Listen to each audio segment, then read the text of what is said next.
कहां तक मन को ये अंधेरे छलेंगे, उदासी के भरे दिन कभी तो ढलेंगे।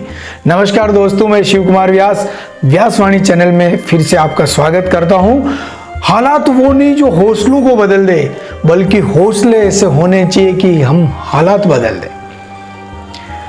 एक कमरे में 5 दीपक जल रहे थे।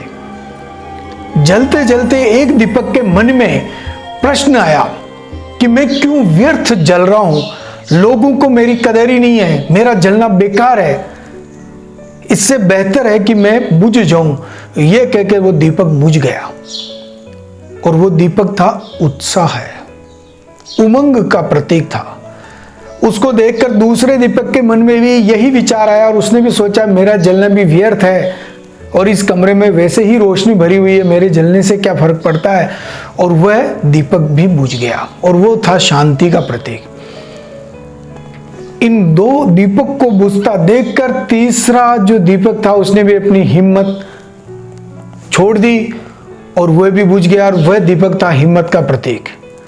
जब 3 दीपक को बुझता हुआ देखा तो चौथा दीपक जो समृद्धि का प्रतीक था उसने भी अपनी आस छोड़ दी और अपना दम तोड़ दिया। परंतु एक दीपक निरंतर जलता रहा। छोटा सा था लेकिन निरंतर जलता रहा, जलता रहा, जलता रहा, अंधकार से लड़ता रहा।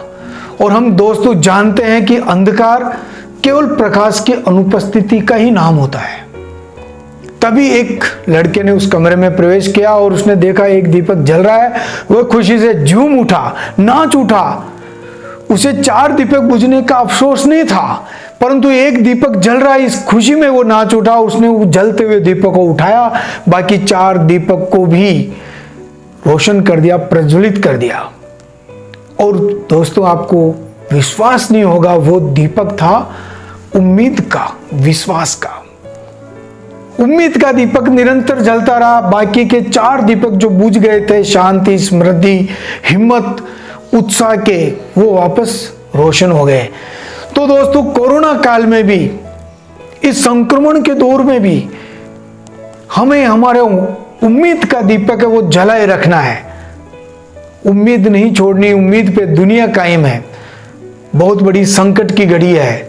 नेगेटिव न्यूज देख देख के, कोरोना के बारे में सुन सुन के हम अपनी हिम्मत हार चुके हैं। लेकिन उम्मीद का दीपक जलाए रखना, क्योंकि उस परम पिता परमेश्वर सब कुछ सामान्य करने के लिए तैयार खड़ा है। हिम्मत मत हारना, हौसलों के तरकस में कोशिश का तीर जिंदा रखना। बुझ जाए शायद दीपक हिम्मत वाले, परंतु उम्मीद का दीपक जलाए रखना। धन्यवाद।